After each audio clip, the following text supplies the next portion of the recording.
So we know time is very important. Now our second aspect of this is how much to invest. That's a critical thing because the more we can invest, the more that compounding or time can work on that number and build that number up, and it really kind of compounds and builds on itself. Now you might hear rules of thumb, right? You've ever heard the phrase rule of thumb? Kind of these wisdom or rules to live by. And one of the rules of thumb in investing is, that you should invest 10% of your income. And that sounds nice. It's a nice round number, right? 10%. Why not 9.5% or 11% or 2%, but 10% seems to be a number that a lot of people have agreed on as a rule of thumb. Now, I have some disagreement with it. I think 10 is a great number to shoot for, or maybe to work your way up towards, but maybe we can do better. Or maybe it's hard to start with 10%. I know when I first graduated from university, the thought of actually trying to invest 10% of my income was really difficult in a starting level job and, with some student loan debt to pay and all that. I really understand that. So how much should you invest? Well, my recommendation would be to start investing, to get started, because then you get that momentum behind you, and invest as much as you can, especially starting out. Maybe that's 2, 3, 4%. Maybe it's 5%.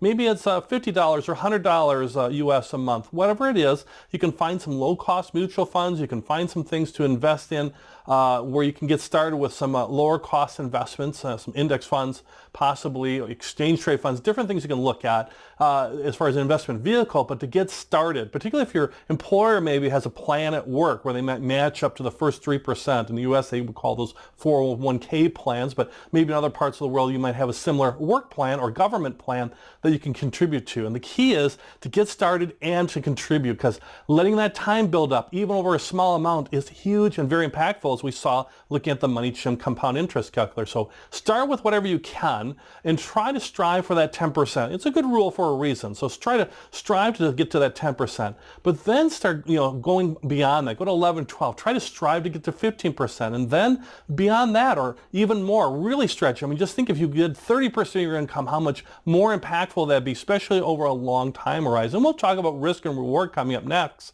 so you can understand how to manage that well when you got 30% of your income in there. But you're enjoying life today, but also saving for a very secure future and giving you options in the future to reach whatever goals you have. So strive for that 10%, but at least get started with something to use that powerful combination of time and money working together. Okay, so where do we get this money, right?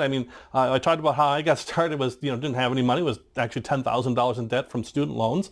Most folks are actually in many parts of the world worse off than that. So where do you get money? Well, one is living below your means. That's a real old adage of living below your means. You probably have heard this before too. And the more you can live below your means and give up some things, the more you can then invest and put that money in. Feel free to drive a little bit older car. Or if you live in an urban area, maybe you need a vehicle or a car or an automobile, and use the subway, use the train, use a bus, whatever it might be, to live below your means. Maybe you're not going out as many times a week or going to a restaurant. Maybe you cut that back, or you're bringing your lunch. Whatever it is, look for those small things that can really add up. Maybe it's a large coffee. Maybe you get a medium coffee. You'd be surprised when to do the numbers how much that can add up, especially if you're going 5-6 days a week for that coffee, maybe a couple times a day even.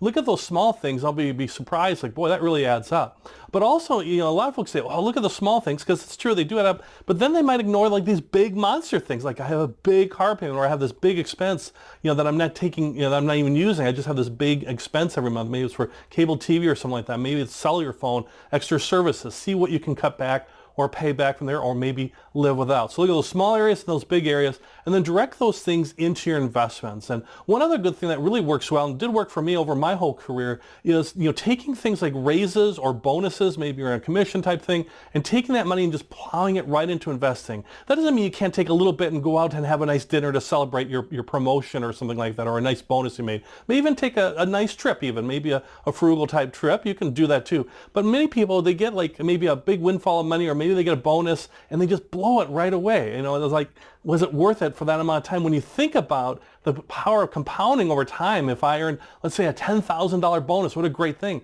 Well, instead of blowing that all on some mind-boggling trip, maybe I take a nice trip, or I go out to eat, but then I plow most of that money into my savings and let that work over time. So then later in my life, I can have these funds available to me, and even much more, because that's the whole idea of investing.